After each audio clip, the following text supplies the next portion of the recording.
Good morning friends, good morning from Tonglu. দেখো সকাল সকাল আমাদের জার্নিটা স্টার্ট করতে হবে। তো তার আগে এই যেই হোমস্টেতে আমরা ছিলাম তারা আমাদের ব্রেকফাস্টে দিয়েছিল ম্যাগি। হোমস্টেটার নাম হচ্ছে রাজু হোমস্টে। এটা একদম আমাদের ফ্যামিলি ওরিয়েন্টেড হয়ে গেছিলো, বিকজ এখানকার মানুষরা সত্যিই খুব ভালো ছিল। তো এখানে ডিটেলস লাগলে অবশ্যই আমি শেয়ার করে দেবো, এখানে আমি শেয়ার করতে পারলাম না। তারপরে একটু বেরিয়ে পড়েছিলাম যে একটু যখন এখান থেকে চলে যাচ্ছে একটু বাইরেটা দেখেই যাই। তো এখানে গিয়ে আমি একটু বাইরেটা দেখে নিলাম। তারপরে তো গাড়িতে উঠে পড়েছি। এই এখন চেকিং পয়েন্ট, কিন্তু ওখানে তো আগের দিনই বলেছিলাম যে চেক করতে দেয় না। তারপরে একটা মনেস্ট্রি ছিল, ওই মনেস্ট্রিতে ওই দাদা নিয়ে গেলেন, যে ড্রাইভার দাদার সাথে আগের ব্লগে আমি তোমাদের সাথে পরিচয় করিয়েছি। উনি এতটাই ভালো ছিলেন যে উনি আমাদের জন্য যেটা আমরা দেখবো, যেটা আমাদের ভালো লাগবে, সেটা উনি অবশ্যই আমাদের নিয়ে যাচ্ছিলেন। তারপর এখানে এসে আবার ছোট্ট করে একটু উইশ করে নিলাম। দেখো আমিও সাজিয়ে দিয়েছি। দেখো এখানে পুরো মেঘে ঢাকা। তারপরে আমি একটু ঢং করে নিচ্ছিলাম, ঢং করে সবাই আবার একটু ফটো তুললাম মন খুলে। ওখানে বেশ অনেকটা পিস ফিল করছিলাম জায়গাটায়। মনেস্ট্রিতে একটু এমনিই জানো সবাই যে একটু শান্ত শান্ত লাগে, ভালোই লাগে। তারপরে যে ঢং করার পরে একটু চলে গেলাম আর একটু ভিডিও করতে।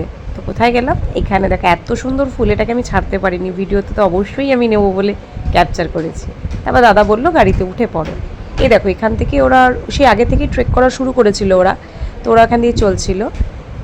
এবার আমরা পৌঁছে গেছি সিঙ্গালীলা ন্যাশনাল পার্ক। এখানে আমরা যে আগের দিন টিকিটগুলো কেটেছিলাম সেগুলোকে দেখে আমাদের জার্নি স্টার্ট করলাম।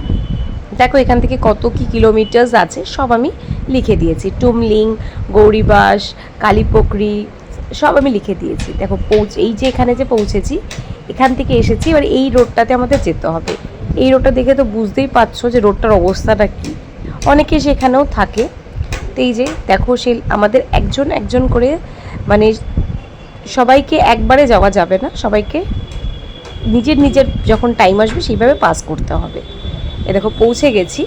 এখানে এরকম অনেক লেক আছে, লেক নয় অ্যাকচুয়ালি এগুলো পুকুর। ওরা এগুলোকে অনেক উইশ করে, কয়েন্স ফেলে, ওই দিয়ে সাজিয়ে রেখে আসে। তো তোমরা চাইলে তোমরাও করতে পারো।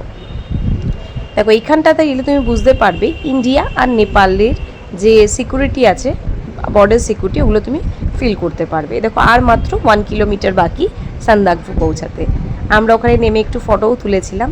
দেখো পৌঁছেই গেছি আমাদের হোমস্টেতে। এই দেখো ওই যে দেখতে পাচ্ছ, এটা হচ্ছে আমাদের হোমস্টে। আর ওই দূরে যে একটা হোমস্টে দেখতে পাচ্ছ, এই দুটো হোমস্টে ওখানে খুব ফেমাস। আর জানো তো একটু ল্যান্ড রোভারের ওপরে আমার একটু লোভ ছিল, বাট নেক্সট টাইম যদি আসি অবশ্যই সেটাই নেব। এখানে দেখো কি সুন্দর লেখাটা লেখা আছে। সত্যি আমরা যেখানেই যাই ওখান থেকে আমরা আমাদের অনেক মেমোরিজ নিয়েই আসি। ওখানে একটা ছিল ভিউ পয়েন্ট।